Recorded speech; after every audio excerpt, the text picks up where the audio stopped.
విభిన్నమైన పాత్రలు ధరించాల్సి వస్తే కొందరు నటులు నిజ జీవితంలోని అలాంటి వ్యక్తుల్ని పరిశీలిస్తారు. వాళ్ళ మాట తీరు, చూపులు, ప్రవర్తన ఇలా అన్నీ పరిశీలించి గ్రహిస్తారు. సుప్రసిద్ధ తమిళ నటుడు ఎంఆర్ రాధా రక్త తన్నీరు నాటకంలో కుష్ఠరోగ పాత్రధారి. ఆ పాత్రని ధరించే ముందు ఆయన ఎందరో కుష్ఠరోగుల్ని పరిశీలించారు. కుష్ఠరోగులున్న ఆసుపత్రులకి వెళ్ళి అక్కడ కూర్చునేవారు. వారి చేష్టలు, ప్రవర్తన రీతులు గ్రహించిన రాధాగారు తన నటనతో ఆ పాత్రని రక్తి కట్టించారు. తర్వాత రోజుల్లో ఆ నాటకం సినిమాగా వచ్చింది. అది కూడా భారీ విజయం సాధించింది. అదే నాటకాన్ని తెలుగులో మన నాదభూషణం గారు రక్త తన్నీరు పేరుతోనే వందలాది ప్రదర్శనలు ఇచ్చారు. కొంతవరకు నాదభూషణం గారి నటనను పరిశీలించిన ఆయన కూడా కొందరు కుష్ఠరోగుల్ని పరిశీలించారు.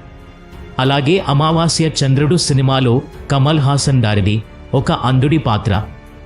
ఆ పాత్ర ధరించడానికి ముందు కమల్ హాసన్ గారు మద్రాసులో ఉన్న మూగ బదిర పాఠశాలకి వెళ్ళి ఆ స్కూల్కి కొంత విరాళమిచ్చి అక్కడ ఉన్న అంధుల ప్రవర్తన పరిశీలించారు. వాళ్ళ చూపులు, భావ ప్రవర్తన, నడక అన్నీ పరిశీలించి గ్రహించిన తర్వాతనే సినిమాలో పాత్ర ధారణ చేసి మెప్పించారు. అలాగే షాపుకారు సినిమాలో రౌడీ రంగడు పాత్ర చేసినప్పుడు ఎస్వి రంగారావు గారు ఒక రిక్షాలాగేవాడిని పరిశీలించి వాడు బీడి కాల్చనం, వాడు కూర్చొనే విధానం గ్రహించారు. అందుకే షావుకారు సినిమాలోని రౌడీ పాత్ర చాలా భిన్నంగా ఉంటుంది. అలాగే ఇప్పుడున్న అగ్ర కథానాయకులు కూడా క్యారెక్టర్ బట్టి నిజ జీవితంలోని ఆయా వ్యక్తులను కలిసి వారి హావభావాలను పరిశీలించి మరీ నటిస్తున్నారు.